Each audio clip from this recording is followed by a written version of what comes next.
अगर मैं तुम्हें बोलूँ एस्ट्रोनॉट्स अपने ही यूरिन को as a drinking water consume करते हैं तो क्या तुम यकीन करोगे? आखिर Sunita William and Butch Wilmore 9 month तक स्पेस में कैसे फंसे रहे एंड अगर ये फंसे भी थे तो सरवाइव कैसे कर रहे थे एंड ये 9 मंथ तक वहाँ पे कर क्या रहे थे? तो चलो ये सारी चीजों को अच्छे से एक्सप्लेन करते हैं एंड समझते हैं।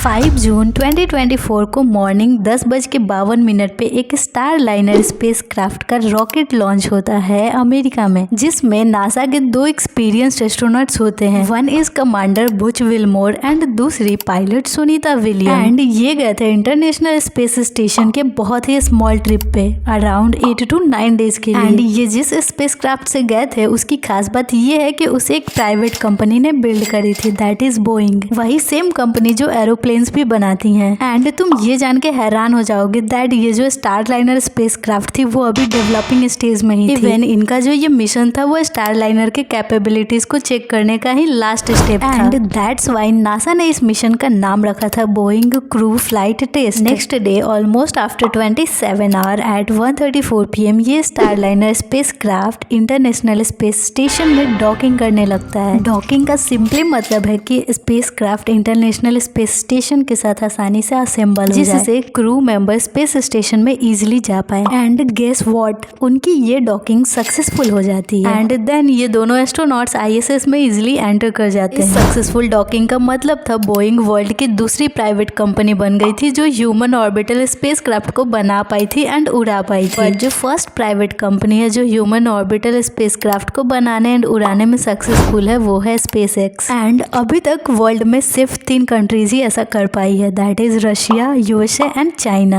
But move on to the topic that ये मिशन तो सिर्फ 8 दिन का होने वाला था एंड ये 9 मंथ तक कैसे एक्सटेंड हो गई। एंड यहीं पे स्टार लाइनर स्पेसक्राफ्ट की फेलियर होती है। इस स्पेसक्राफ्ट में इतने सारे दिक्कत थे जिसकी वजह से एस्ट्रोनॉट्स को 8 दिन की जगह 9 मंथ तक स्पेस में बिताने पड़े। एंड ये स्पेसक्राफ्ट में क्या क्या दिक्कत थी वो हम आगे जानेंगे, बट उससे पहले let me clear you that कि ये एस्ट्रोनॉट्स वहाँ फंसे तो थे बट वो किसी खतरे में नहीं थे। एंड ये जो स्पेस स्टेशन में थे वो 350 फीट लॉन्ग है एंड टू एंड, जिसमें लगभग 5-6 लोगों के लिए रहने, खाने एंड सोने का स्पेस रहता है। एंड यहाँ वाटर, ऑक्सीजन, टॉयलेट, वॉशरूम सभी चीजों की फैसिलिटीज प्रोवाइडेड होती है। And 360 degree view bay window होता है। इनफैक्ट यहाँ एक जिम भी होता है। अब ऐसा भी नहीं है कोई यहाँ पे लग्जरी लाइफ स्पेंड कर सकता है, बट एक सिंपल लाइफ आसानी से स्पेंड करी जा सकती है। एंड ये स्पेस स्टेशन के पास खुद की ऑक्सीजन जनरेटिंग सिस्टम है जो पानी की इलेक्ट्रोलिसिस से ऑक्सीजन जनरेट करता है एंड साथ ही ऑक्सीजन को रिसाइकल भी करता है। इवन जब हम ब्रीथ करते हैं तो हमारे CO2 के साथ साथ O2 की जो भी अमाउंट होती है इसे भी एक्सट्रैक्ट करके वापस से यूजेबल बनाता है। एंड ऐसे ही इसके अंदर वाटर के लिए भी रिसाइकलिंग सिस्टम प्रेजेंट होता है जो एस्ट्रोनॉट्स के ही यूरिन को रिसाइकल करके ड्रिंकिंग वाटर में कन्वर्ट करता है। इसके अलावा ये वहाँ पे प्रेजेंट मॉइस्चर, ह्यूमिडिटी एंड पसीना ये सभी को भी कैप्चर करके रिसाइकल करता है एंड इन सभी को रीयूजेबल बनाता है। एंड अगर तुम सोच रहे होगे पानी की तो समस्या हल हो गई, बट ये खाना कैसे खाते हैं?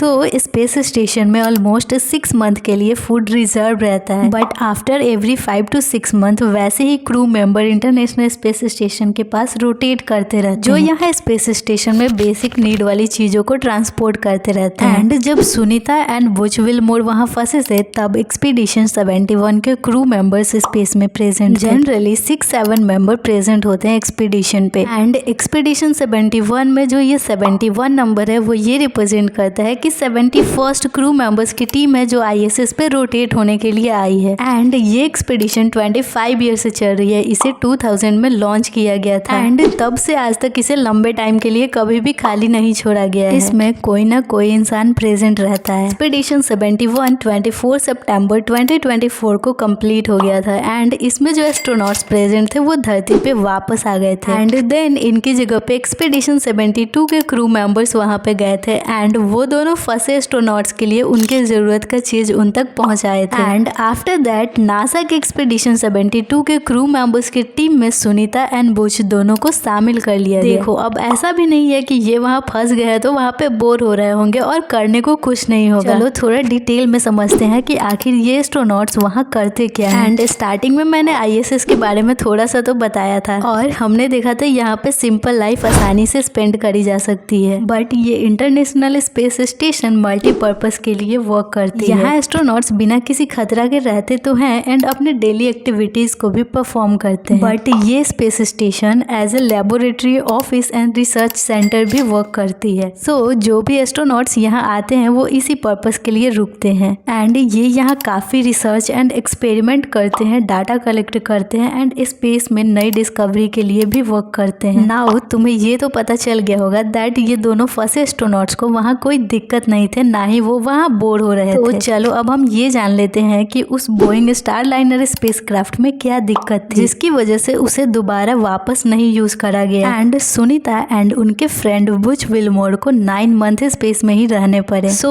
स्टारलाइनर स्पेसक्राफ्ट की फर्स्ट लॉन्च डेट थी 6 मई 2024, बट काउंटडाउन से सिर्फ 2 घंटे पहले ही उसे रोक दिया गया था क्योंकि एटलस के प्रेशर वाल्व में कुछ दिक्कत आ गई थी एंड एटलस वो पार्ट है जिससे स्पेसक्राफ्ट का रॉकेट अटैच्ड होता है। देन 1 जून को सेकंड अटेम्प्ट शेड्यूल किया जाता है एंड अगेन इसे भी लॉन्च से सिर्फ 4 मिनट पहले रोक दिया जाता है एंड इस बार स्पेसक्राफ्ट के कंप्यूटर्स में दिक्कत है, वो बाकी कंप्यूटर्स के साथ सिंक्रोनाइज करने में फेल हो जा रहा था। एट लास्ट 5 जून को भी लॉन्च से कुछ देर पहले इसके हीलियम लीक को मैनेज करा जा रहा था। हीलियम गैस स्पेसक्राफ्ट के प्रोपल्सन सिस्टम को रन करता है एंड इसी की वजह से स्पेसक्राफ्ट के थ्रस्टर्स को फायर किया जाता है। ये थ्रस्टर्स डॉकिंग के टाइम काम आते हैं, मतलब जब भी स्पेसक्राफ्ट स्पेस स्टेशन के साथ डॉक या अनडॉक करता है तब इन थ्रस्टर्स को वर्क करने के लिए हीलियम की नीड होती है। बट बिफोर लॉन्च ये हीलियम लीक वाली प्रॉब्लम बहुत छोटी थी, बट बाद में जाके ये प्रॉब्लम बहुत बढ़ गई एंड जब नासा अगेन इसकी टेस्ट करती है तब पता चलता है कि स्टारलाइनर स्पेसक्राफ्ट बहुत ज्यादा हीट हो रही है, इवन प्रॉपर्ली वर्क भी नहीं कर रही थी एंड इसकी वजह से नासा ने दोनों एस्ट्रोनॉट्स की सेफ्टी को ध्यान में रखते हुए बोइंग स्टारलाइनर स्पेसक्राफ्ट को दोबारा ना यूज करने का डिसीजन लिया एंड स्पेसक्राफ्ट को बिना एस्ट्रोनॉट्स के ही धरती पे वापस लौटा दिया गया। तब से 9 मंथ तक सुनीता एंड बुच विलमोर वहीं स्पेस स्टेशन में ही फंसे हुए थे एंड आफ्टर 9 मंथ अब बारी थी उन्हें वापस लाने की। तो इसके लिए नासा ने डिसाइड करा था SpaceX की क्रू ड्रैगन स्पेसक्राफ्ट को यूज करा जाएगा and finally after almost 9 month later on 19 March 2025 Sunita William and Butch Wilmore धरती पे वापस आते हैं after 17 hours safest journey. But अभी अर्थ की ग्रेविटी को रीअडेप्ट करने में इन दोनों को बहुत टाइम लगेगा। As in space microgravity होती है जिसके वजह से कोई भी बॉडी फ्लूइड नीचे की तरफ फ्लो नहीं कर पाती and this leads to low bone density of astronauts and sometimes it causes serious health issues. Even ये दोनों एस्ट्रोनॉट्स और भी हेल्थ रिलेटेड बहुत सारे प्रॉब्लम फेस कर सकते हैं लाइक इम्पेयर्ड विजन क्योंकि इनके सारे बॉडी फ्लूइड्स अपर पार्ट में शिफ्ट हो चुके होते हैं। They also face problems like baby feet which is a condition in which sole of feet becomes soft like baby due to lack of friction after spending month in space and which make painful walk for them. And तुम video में देख सकते हो इसकी वजह से William and Wilmore को stretcher के साथ अर्थ पे लाया गया। इनकी रिसर्च एंड लैंडिंग तो सक्सेसफुल रही, बट तुम बताओ अगर तुम्हें ऐसे ट्रिप पे जाने का मौका मिलेगा तो तुम जाओगे जहाँ से वापस आने की कोई गारंटी नहीं। बाय।